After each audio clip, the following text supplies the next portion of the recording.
कुलदीप जी से निवेदन करूंगा कि परशुराम जी को शॉल दे करके सम्मानित करने का काम करें। छोड़ दो आप आइए जी। अरे बस फटाफट। मैं जयदीप डूडी जी का भी धन्यवाद करूंगा, देवेंद्र बूढ़िया जी का, परशुराम जी का, मनीषा सांगवान जी का, जयवंती जी का और सुनीलता जी का। ये आए हैं और उनको मौका नहीं दे सके। अब मैं आपके बीच में आमंत्रित करूंगा बहुत ही साधारण व्यक्तित्व के धनी विवेक बंसल जी, जो हमारे प्रदेश कांग्रेस के प्रभारी हैं और पहले भी चौधरी भजनलाल जी के साथ इन्होंने उस वक्त में काम किया। आज मैं आपके बीच में आमंत्रित करता हूं। सबसे पहले नारा लगाएं, विवेक बंसल जिंदाबाद, विवेक बंसल जिंदाबाद। विवेक जी आए और अपने विचार रखें। बहुत बहुत धन्यवाद भाई रणधीर परिहार साहब, संचालन करता। यहाँ पर मैं अपना संबोधन शुरू करूं उस महान व्यक्तित्व के लिए जिसको श्रद्धा सुमन और स्मरण करने के लिए हम सब यहाँ उपस्थित हुए हैं। इन पंक्तियों के साथ कि उजाले अपनी यादों के हमारे साथ रहने दो, न जाने किस गली में जिंदगी की शाम हो जाए। ये चौधरी बंसीलाल जी के लिए कह रहा हूं मैं। और जो संस्मरण कुलदीप जी ने और उससे पूर्व अनेक वक्ताओं ने उनके जीवन के, उनके संघर्ष के, उनके सहजता के, उनकी विनम्रता की, उनकी मानवता के परिप्रेक्ष्य में कहे, वो उनके व्यक्तित्व को पूर्ण रूप से उजागर करते हैं। मैं उस महान दिवंगत आत्मा को, महापुरुष को, चौधरी भजनलाल जी को मैं अपने श्रद्धा सुमन अर्पित करता हूं, इस आशय के साथ कि उनके अधूरे सपने जो जो अब अधूरे रह गए हैं, उनके कुलदीपक भाई चौधरी कुलदीप बिश्नोई जी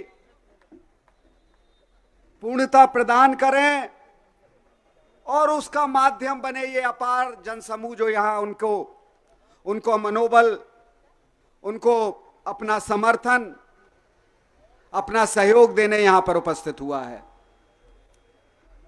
मैं धन्यवाद देना चाहूंगा भाई कुलदीप जी को, जो अपने स्वर्गवासी पिता के लिए उन्होंने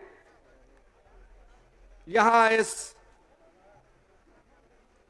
ये मूर्ति का अनावरण किया और मुझे भी इस महायज्ञ में सम्मिलित होने का सौभाग्य प्रदान किया। उसके लिए मैं धन्यवाद देना चाहूंगा। यहां पर उपस्थित आदरणीय परम सिद्धे चौधरी साहब की धर्मपत्नी माताजी जिस्मा श्रीमती जस्मा देवी जी, यहां पर उपस्थित उनके दूसरे सुपुत्र पूर्व विधायक भाई चंद्रमोहन जी, यहां पर उपस्थित भाई चौधरी कुलदीप जी की धर्मपत्नी श्रीमती रेणु जी, यहां पर उपस्थित पूर्व सांसद भाई धर्मवीर मलिक साहब, यहां पर उपस्थित जिन्होंने संबोधन किया कुलदीप जी के पुत्र रत्न भाई भव्य जी, यहां पर उपस्थित भाई चैतन्य जी, और यहां इस यज्ञ में आहुति देने उपस्थित हुए राजस्थान की कर्मभूमि से बब्बा राम विधायक जी, भाई बिहारी लाल विधायक जी, डूडी जी और तमाम यहां पर अनेकों अनेक कार्यकर्ता भाई पवन जी और तमाम जो किसी ना किसी रूप में लाभान्वित हुए हैं चौधरी बंसीलाल जी की कर्म से या उनके परिजनों के सहायतार्थ, उन सबको मेरा अभिवादन, मेरा राम राम। इस उम्मीद के साथ कि चौधरी भजनलाल जी ने जो कारगुजारियां की हैं, उनको ये न सिर्फ हरियाणा की धरती, जैसा भाई कुलदीप जी ने कहा चाहे वो महाराष्ट्र गए, चाहे वो किसी भी प्रदेश में गए, कोई ना कोई व्यक्ति उन्हें, चाहे कर्नाटक गए, कोई ना कोई व्यक्ति उन्हें ऐसा मिला जिसको उन्होंने जीविकापार्जन उन्होंने उपलब्ध कराया। बहुत बड़ी बात होती है। यही जैसे कहा भाई कुलदीप जी ने कि प्रतिमाएं क्यों लगाई जाती हैं, और प्रतिमाएं भी उन लोगों की लगाई जाती है जब उनके जीवन का विश्लेषण किया जाता है, उन्होंने जीवन में क्या अर्जित किया, क्या खोया, क्या पाया। और जब हम पाते हैं कि जीवन उन्होंने जनता से जुड़ते हुए जनता को लाभान्वित किया और अपना बहुत कुछ खोया, चाहे वो स्वास्थ्य के क्षेत्र में हो, सेहत के क्षेत्र में हो, चाहे वो धन संपत्ति के रूप में हो। और जब हम ऐसा आकलन और विश्लेषण करते हैं तो हम पाते हैं कि चौधरी भजन लाल जी ने एक ऐसी जीवनी जी, एक ऐसी कर्मयोगी की जीवनी जी, और यह भी कहा जाए कि हरियाणा के जनमानस को स्वाभिमान प्रदान किया। और वो ऐसे किया कि जैसे कि वो जनसाधारण से, एक साधारण परिवार से आते थे और अपनी मेहनत, अपने परिश्रम से हिंदुस्तान के बड़े से बड़े पद को उन्होंने सुशोभित किया। तो हरियाणा के साधारण से साधारण राजनीतिक व्यक्ति के दिल में यह भावना उजागर हुई कि अगर हम भी भजन लाल जी के पद चिन्हों पे चलेंगे तो हम भी मुख्यमंत्री बन सकते हैं, हम भी विधायक बन सकते हैं, हम भी केंद्रीय मंत्री बन सकते हैं। ये उन्होंने अलग अपनी जीवनी से आम जनमानस के हरियाणा के में एक जागृत की। मैं आज सिर्फ इतना ही कहना चाहता हूं कि आज खास तौर से पूरा कुटुंब आज चौधरी भजन लाल जी का यहां उपस्थित है कि आप सब लोग एकजुट होकर, और खास तौर से आज के परिप्रेक्ष्य में मैं कहना चाहूंगा, जब हम बात करते हैं उनकी किसान की, जब हम बात करते हैं कि उन्होंने अपना जीवन पर्यंत किसान के हितों के लिए उन्होंने अपना जीवन लगा दिया, तो आज मैं कहना चाहता हूं कि यहां जितनी जनता आई है वो संकल्प ले, जो किसानों के साथ अत्याचार हो रहा है, जो किसानों के साथ अन्याय हो रहा है, जिस तरीके से किसान कुचले जा रहे हैं लखीमपुर की खीरी में, और जिस तरीके से हमारी नेता श्रीमती प्रियंका गांधी को उनके परिवारजनों से मिलने नहीं दिया जा रहा। आप सब लोग संकल्प लें कि जब तक इस सरकार को नहीं उखाड़ देते, जब तक आप इस कृषि बिलों को वापस नहीं करा लेते, तब तक आप लोग चैन की सांस नहीं लेंगे। ये संकल्प और ये श्रद्धा सुमन आप चौधरी भजन लाल जी को अर्पित करते हुए ये संकल्प लेके जाइए, और मैं विश्वास दिलाता हूं कि इससे सच्ची श्रद्धांजलि और हृदय की श्रद्धांजलि हो नहीं सकती, जो उनकी आत्मा को, चौधरी भजन लाल जी की आत्मा को शांति प्रदान करेगी और उन्हें यह विश्वास दिलाएगी कि जनता के लिए, जिसके लिए वो मरे मिटे, उस जनता में आज भी उनके लिए आस्था है, विश्वास है, सार्थकता है, असीम प्रेम है। मैं इसी के साथ साथ उन किसान बंधुओं को जिनकी जानें गई हैं, जिनको कुचला गया है, रौंदा गया है, उनको भी अपने श्रद्धा सुमन अर्पित करता हूं। और हमारी नेता श्रीमती प्रियंका गांधी जी को भी हम सब लोग आश्वस्त करते हैं कि उनका जो संघर्ष है वो बेकार नहीं जाएगा, व्यर्थ नहीं जाएगा। आज हमारे नेता राहुल गांधी जी भी वहां पहुंच रहे हैं, उनको संबल प्रदान करने के लिए, अपना समर्थन किसानों को देने के लिए। और मैं आप लोगों के बीच में घोषणा करना चाहता हूं, हरियाणा के भी कांग्रेस जान यूपी के बॉर्डर पर जाएंगे। स्थान कुलदीप भाई आपको बताएंगे, जल्द आपके बीच में हम घोषणा करेंगे, और कल आपको कूच करना है यूपी के बॉर्डर पर। यह मेरा आप लोगों से निवेदन है। बहुत बहुत धन्यवाद। जय हिंद, जय चौधरी भजन लाल। चौधरी भजन लाल अमर रहे। विवेक बंसल जी का बहुत बहुत धन्यवाद।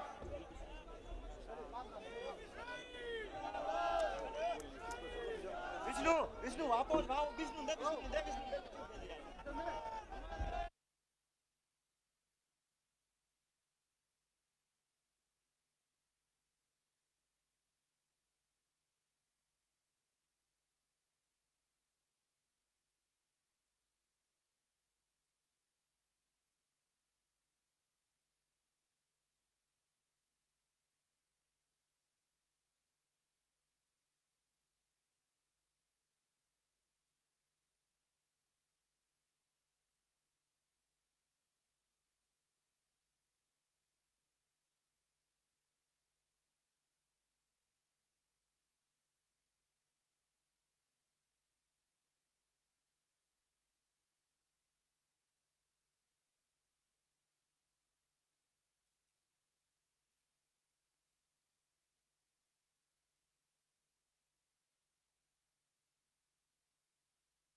चौधरी भजनलाल जी परम श्रद्धे परम आदरणीय और हमारे नेता श्री विवेक बंसल जी, परम आदरणीय मेरी माता जसमा देवी जी, आदरणीय मेरे बड़े भाई चंद्रमोहन जी, आदरणीय मेरे बड़े भाई गुणाराम जी, राजस्थान से विशेष रूप से मेरे दोनों भाई यहाँ पर पधारे, आदरणीय पप्पा राम जी, आदरणीय बिहारी लाल जी, आदमपुर से और हांसी से विधायक रही रेणुका बिश्नोई जी, मेरे पिताजी के संघर्ष के साथी, उनके भाई की तरह जिन्होंने मन से साथ दिया, परम आदरणीय चौधरी धर्मपाल मलिक जी, अखिल भारतीय बिश्नोई महासभा के अध्यक्ष भाई रामस्वरूप मांझू जी,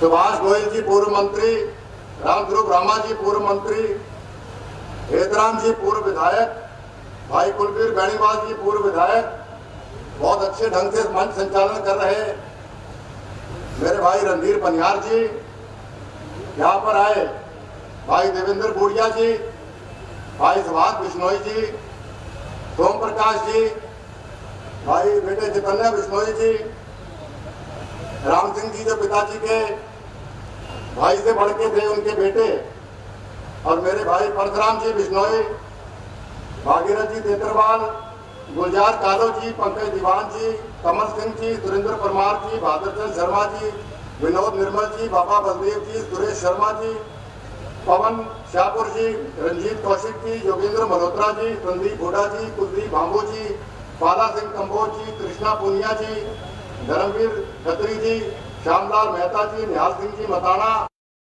जी, आलोक मेहता जी, इकराम खान जी, पप्पू डारा जी, शिवजीत जी, जगमोहन मित्तल जी, हेमंत पत्रा जी, विकास भ्याना जी, उदयवीर जी, सुशील शर्मा जी,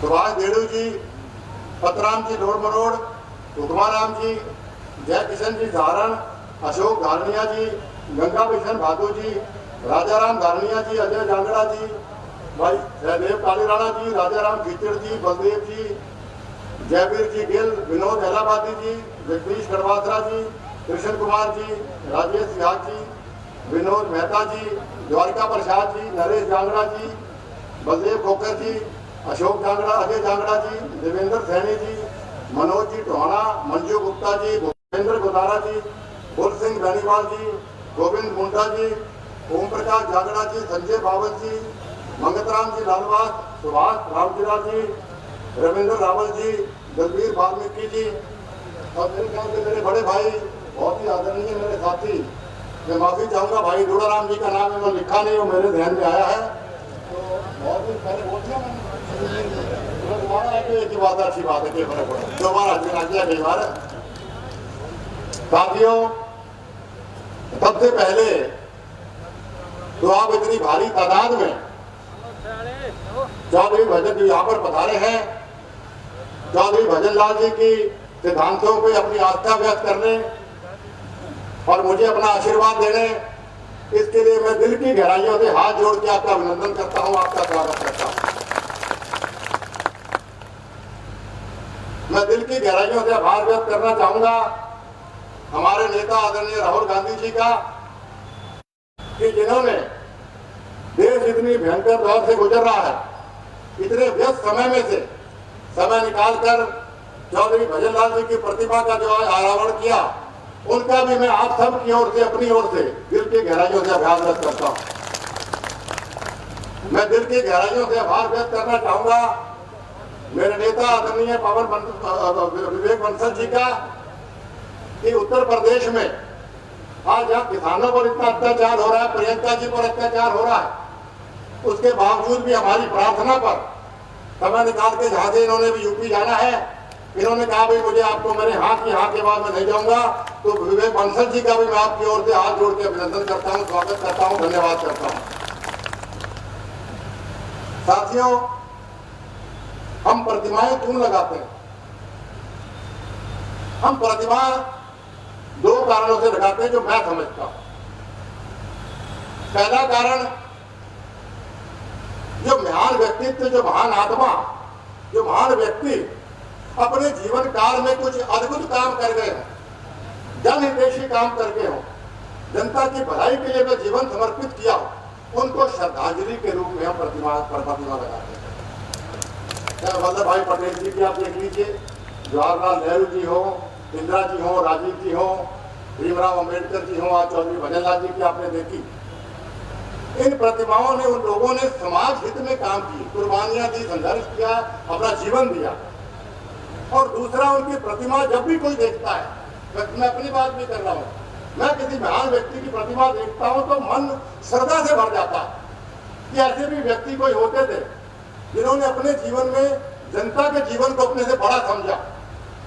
इसी प्रकार मैं समझता हूँ कोई चौधरी भजनलाल जी के यहाँ आदमपुर में कोई आए, आगे से निकले प्रतिमा देखेगा तो वो प्रभावित होकर जाएगा श्रद्धा से कि एक व्यक्ति जिसका कोई राजनीतिक परिवार में इतिहास नहीं, पाकिस्तान के भावलपुर इलाके में कोड़ावाली गांव से किसान का बेटा बंटवारे के बाद हिंदुस्तान में आया, पहले मोहम्मदपुर रोही फतेहाबाद में, फिर यहाँ आदमपुर करण भूमि में। इन आदमपुर की गलियों में घूम घूम कर एक साधारण व्यक्ति पंच, सरपंच, ब्लॉक समिति के चेयरमैन से लेकर प्रदेश में मंत्री, मुख्यमंत्री 3 बार और फिर केंद्रीय मंत्री तक पहुंच सकता है, तो भाई वो हम आगे और कोई व्यक्ति नहीं पहुंच सकता। ये कोई साधारण बात नहीं। तो एक प्रभावित होगा व्यक्ति देखेंगे चौधरी भजनलाल जी वहां पहुंच सकते हैं तो मैं क्यों नहीं वहां पहुंच सकता। ये प्रेरणा आदमी यहां से लेके जाए। इसी प्रकार 16 प्रतिमाएं पूरे देश भर में लगाने की मांग लोग कर रहे हैं। राजस्थान के अंदर, पंजाब के अंदर, हरियाणा के अंदर, मध्य प्रदेश के अंदर, दिल्ली के अंदर, यूपी के अंदर, मध्य प्रदेश के अंदर मन खुश हो जाता है बेटा होने के नाते कि मैं ऐसे महान आदमी का बेटा हूं, इसके बारे में उनके जाने के बाद भी लोग मांग करते हैं। और यहाँ तक तो कल वो सुनील मंत्री आए हुए हैं क्या भैया भीड़ में? सुनील मंत्री फतेहाबाद से है, बहुत गरीब परिवार से, 1 किला जमीन है, 1.5 किला जमीन है उसके पास। वो मेरे पीछे पड़ा हुआ कि मेरी फतेहाबाद हाईवे पे खेत का कोना लगता है, उस कोने में भजनलाल जी की प्रतिमा में लगाना चाहता हूं। मन से खुश होता है, हृदय खुश होता है कि किस प्रकार की भावना। और क्यों ना हो, चौधरी भजनलाल जी की जीवनी आप उठा के देख लीजिए। चौधरी भजनलाल जी ने हमें समाज हित में कार्य किए, कितने कितने कीर्तिमान उन्होंने बनाए। हरियाणा में सबसे पॉपुलर मुख्यमंत्री, सबसे प्यारे मुख्यमंत्री का कीर्तिमान, हरियाणा में सबसे लंबे समय तक मुख्यमंत्री रहने का कीर्तिमान, हरियाणा में सबसे अधिक 9 बार विधायक बनने का कीर्तिमान, हरियाणा में उन्होंने जब प्रधान थे तो हरियाणा में कांग्रेस पार्टी के ऐतिहासिक हाईएस्ट एवर 90 में से 77 सीटें जितवाने का कीर्तिमान, कीर्तिमान ही कीर्तिमान चौधरी भजनलाल जी के नाम पे। और ये उठा के देखो, हरियाणा के हर कोने में चौधरी भजनलाल जी के प्रति कितना स्नेह, कितना प्यार लोगों के मन में। आप पंचकुला देखो, हिमाचल बॉर्डर पे है। पंचकुला से मेरे बड़े भाई चंद्रमोहन 4 बार विधायक बने, जो हिमाचल बॉर्डर पे है। जोड़ाराम जी आपके बीच में बैठे, तो हनुमान सिंह जी से पहले टोहाना से विधायक रहे, दोनों फतेहाबाद और टोहाना ये एक दूसरे कोने पंजाब बॉर्डर पे लगते हैं। वहां से लोगों ने इनको आशीर्वाद देकर जिताया। चौधरी भजनलाल जी फरीदाबाद से चुनाव लड़े, जो कि यूपी बॉर्डर पे है, उस कोने में, हरियाणा के तीसरे कोने में चौधरी भजनलाल जी को वहां से लोगों ने आशीर्वाद देकर जिताया। चौथा भिवानी आपके सामने, भिवानी राजस्थान के छोर पे है, राजस्थान बॉर्डर पे है। वहां पे जनता ने मुझे आशीर्वाद देकर वहां से सांसद बनाया। आदमपुर ये भी राजस्थान के बॉर्डर पर लगातार 4 बार बनाया। और चौधरी भजनलाल जी करनाल, जो मध्य हरियाणा है, हरियाणा का बिल्कुल मध्य में है, वहां से भी चौधरी भजनलाल जी को सांसद बनाया। तो ये क्यों जीते इसी जगह से? ये बातें मैं क्यों बता रहा हूँ आपको, ये बातें मैं क्यों गिना रहा हूँ आपको? इसलिए गिना रहा हूँ कि आदमी ने अगर विकास किया हो, काम किया हो और लोगों के दिलों में रहता हो, उस परिवार को लोग हर कोने में जिताते हैं। हिंदुस्तान के इतिहास में एक परिवार, मुझे एक राजनीतिक परिवार आप बता दीजिए जो अपने राज्य के हर कोने में और हर मध्य में जीत के उसका परिवार आया। ये बहुत फक्र की बात है। चौधरी भजनलाल जी लोगों के दिलों में राज करते हैं। चौधरी भजनलाल जी, इनके किए हुए काम अगर गिराने लगूं तो 2 दिन तक मैं भाषण दे सकता हूं। आप जानते हैं चौधरी भजनलाल जी जब मुख्यमंत्री थे कितने कार्य उन्होंने आपके सामने किए। जब मंत्री से पहले खाद्य पूर्ति मंत्री होते हुए इन्होंने कहा गरीब लोगों तक अनाज नहीं पहुंचता। ऐतिहासिक इन्होंने जो आप जानते हैं डिपो बनवाए, राशन डिपो खुलवाए, देश में पहली बार इससे गरीब आदमियों तक अनाज और चीनी पहुंचाने का काम हुआ। ये काम चौधरी भजनलाल जी ने किया। चौधरी भजनलाल जी हरियाणा में जब बिजली मंत्री थे, हरियाणा में उस जमाने में 80% से ऊपर गांव के अंदर लोगों की बिजली नहीं हुआ करती थी। ट्यूबवेल लाल टिनों में लोग रहा करते थे। चौधरी भजनलाल जी ने बिजली मंत्री रहते हुए हर गांव में बिजली पहुंचाने का काम किया। चाहे वो 1 घंटा आई हो, चाहे आधा घंटा उस जमाने में आई हो, लेकिन हर गांव में बिजली पहुंचाने का काम चौधरी भजनलाल जी मंत्री रहते हुए। चौधरी भजनलाल जी फिर मुख्यमंत्री बने। अनेकों योजनाएं पूरे माला कालका से लेकर रेवाड़ी तक, होटल से लेकर सरसा डबवाली तक, पूरे चारों दिशाओं में समान विकास समान रोजगार का काम आदरणीय जनयुग पुरुष चौधरी भजनलाल जी ने किया। ये बात आपसे छुपी हुई नहीं। चाहे SYL की बात हो, जो हमारे किसान साथी यहाँ बैठे हैं, किसानों की जो जीवन रेखा है, चौधरी भजनलाल जी का सपना था कि SYL का पानी मैं हरियाणा के ट्रेन तक पहुंचा के छोड़ूंगा। आप गवाह है, बुजुर्ग के बैठे गवाह है। स्वर्गीय इंदिरा गांधी जी, जिनका विशेष प्यार चौधरी भजनलाल जी से था, उनको पंजाब के कपूरी गांव में ले जाकर कस्ती से चौधरी भजनलाल जी ने SYL नहर के निर्माण का कार्य शुरू करवाया। 95% काम चौधरी भजनलाल जी के राज में SYL का पूरा हो गया। उसके बाद SYL उग्रवादियों को भेंट कर दिया। आप जानते हैं चौधरी भजनलाल जी की सोच थी। इंदिरा गांधी जी का, जैसे मैंने आपको बताया, इंदिरा गांधी जी से उनका विशेष लगाव, विशेष प्यार था। एक किस्सा मुझे याद आता है, हम स्कूल में थे, इंदिरा जी यहाँ फतेहाबाद में आए, कोई कार्यक्रम में लेक्चर भी देते और उस दिन उनका व्रत था इंदिरा गांधी जी का। तो व्रत में खाना नहीं था। तो रैली खत्म होने के बाद जब बाकी VIP का भोजन हुआ तो इंदिरा जी बैठी थी। चौधरी भजनलाल जी ने कहा कि इंदिरा जी, ये हमारे बिजनौर समाज की खीर बड़ी मशहूर है, तो मैं ये आदमपुर से खीर बना के आपको लाऊं, खीर खाओ। तो इंदिरा जी जब खीर खाने लगी तो उनके जो सिक्योरिटी का इंचार्ज था, उसने इंदिरा जी कहा, मैडम ये खीर आप मत खाइए, हमारी टेस्ट की हुई। उस जमाने में उग्रवाद बहुत ज्यादा था कि टेस्ट की हुई नहीं। तो अब ये अखबारों में भास्कर के साथी बैठे, भास्कर अखबार में स्टोरी छपी थी। इंदिरा जी ने क्या कहा? इंदिरा जी ने कहा कि चौधरी भजनलाल जी मेरे सबसे विश्वसनीय साथी हैं, अगर ये मुझे जहर भी देंगे तो मैं जहर भी पी लूंगी। और इन्होंने वो खीर खाई करके सामने। ऐसा व्यक्तित्व का धनी आप जानते हैं आदरणीय चौधरी भजनलाल जी थे। चौधरी भजनलाल जी की सरकार को आप याद करिए। इस वक्त हरियाणा में बाढ़ आई थी या फसलें तबाह हुई थी, आज सरकार क्या देती है आपको? सरकार या तो मुआवजा मिलता ही नहीं है। 1 रुपया, 2 रुपया, 100 रुपया तक का मुआवजा भी टैक्स से भेज देते हैं। चौधरी भजनलाल जी का राज याद करिए। 1993 में, इतने पुराने समय में जब बाढ़ आई थी तो 3000 रुपये प्रति एकड़ जमीन से लेकर ट्यूबवेल तक का 25,000 रुपया एक ट्यूबवेल का चौधरी भजनलाल जी ने आपको दिया, जो आज कई लाखों में बन जाता है। गुड़गांव का master plan blueprint Chaudhary Bhajanlal ji की देन।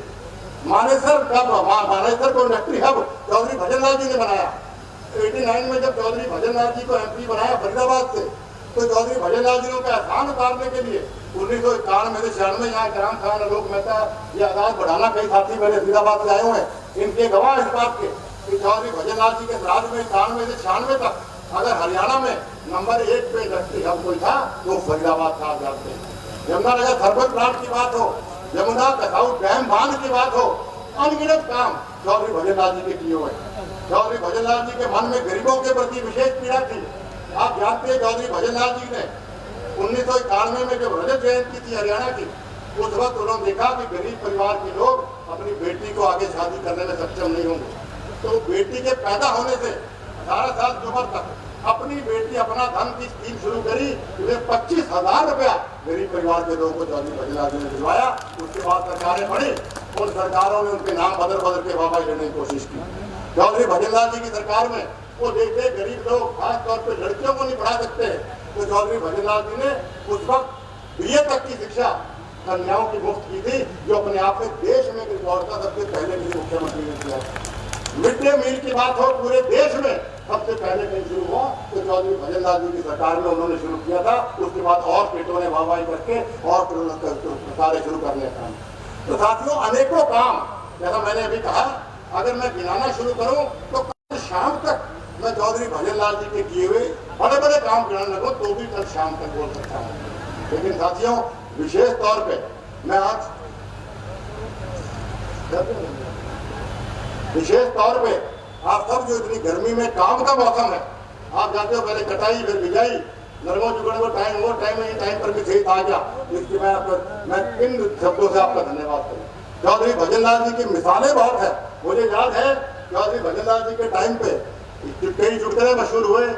एक तो कहा भी चौधरी देवीलाल जी का नाई था, तो चौधरी देवीलाल जी का जब बाल काटता चौधरी देवीलाल के, तो कहता भाई चौधरी भजनलाल जी तो बहुत बढ़िया आदमी है जी, चौधरी भजनलाल तो बाल काट के चला जाए, अगली बार फिर बाल काटना है, फिर चौधरी भजनलाल जी जिक्र कर दे, फिर कर दे, तो चौधरी देवीलाल जी गुस्सा हो गए, क्या तो नाई मेरा है तो तारी भजनलाल जी का है।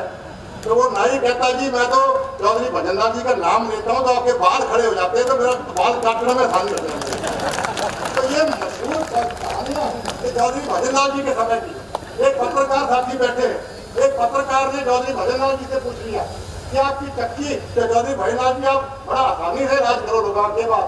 चौधरी भजनलाल ने कहा कि भजनलाल की चक्की चलती आहिस्ता जरूर है, लेकिन पीसती बहुत ही बारीक है। तो ये ऐसी कहावतें चौधरी भजनलाल जी के मशहूर थी। चौधरी भजनलाल जी का मिलनसार व्यक्तित्व। चौधरी भजनलाल जी सवेरे उठने से रात के सोने तक, मैं दोपहर तक थक जाऊं, लेकिन चौधरी भजनलाल जी रात को 12 बजे भी अगर कोई आदमी मिलने गया उसको निराश नहीं किया जानते। बेंगलौर में भारत तीसरे मोर्चे गठन हुए, भाजपा पार्टी थी, बेंगलौर एयरपोर्ट पे एक आदमी ने, बुजुर्ग आदमी ने मेरे पैरों पे हाथ लगाया कि चौधरी भजनलाल जी ने मुझे यहाँ रोजगार दिया, मुझे नौकरी याद नहीं किया। महाराष्ट्र के अंदर कितने बैठा है, यहाँ आया हुआ, इसका मैं IPL का मैच देखने गया था, तो मुंबई होटल में मेरे साथ लड़का जंग लगाया कि ये चौधरी भजनलाल जी के मेरे प्रधानमंत्री मुंबई में। मैं कभी थाने पर देकर जो हरियाणा के समझ में आवे, उन्होंने कहा कि मैं एक आदमपुर के आदमी को ले गया चौधरी साहब के पास, और शरद पवार के मुख्यमंत्री थे उस टाइम पे, तो मेरे को चौधरी भजनलाल जी ने उसको कि आप कंडक्टर की नौकरी थी मेरे पिताजी को लगाई, जिसकी वजह से हमारे घर में रोटी के डाले पड़े हुए थे, उसकी वजह मेरे पिताजी मुझे पढ़ा पाए। तो न केवल आदमपुर, न केवल हरियाणा, न केवल राजस्थान, पूरे प्रदेश में कहीं भी जाओ चौधरी भजनलाल जी के प्यार और उनकी चर्चा, उनके विश्वास की चर्चा होती है। तो साथियों, मेरे ऊपर बड़ा बोझ, इतनी बड़ी विरासत चौधरी भजनलाल जी मेरे लिए छोड़ गए। भाई आपका आशीर्वाद प्यार मेरे पे बनाए रखना। चौधरी भजनलाल जी के किए हुए अधूरे सपने, क्या मुझे अपने आप को बेचना भी पड़े, लेकिन आपके विश्वास पे खड़ा करूंगा, ये मेरा आपसे वादा। तो आप इतनी भारी संख्या में आज यहाँ पर आए, मैं आपका फिर धन्यवाद करता हूँ। और साथियों, राजनीतिक मंच नहीं, माननीय विवेक बंसल जी बोलेंगे, वो जो भी आदेश देंगे उस आदेश को आपने मन से सुनना है और उस पर हमने अमल करना है। एक बार पुनः मैं चौधरी युग पुरुष विष्णोई रतन चौधरी भजनलाल जी के चरणों में श्रद्धा का सुमन अर्पित करता हूँ और संकल्प लेता हूँ कि जिस प्रकार ईमानदारी और मेहनत से आपने जनता की सेवा की, उसी मेहनत से जनता की सेवा में आजीवन करता रहूंगा। आपका बहुत बहुत धन्यवाद। बोलो चौधरी भजनलाल जी, बहुत बहुत धन्यवाद।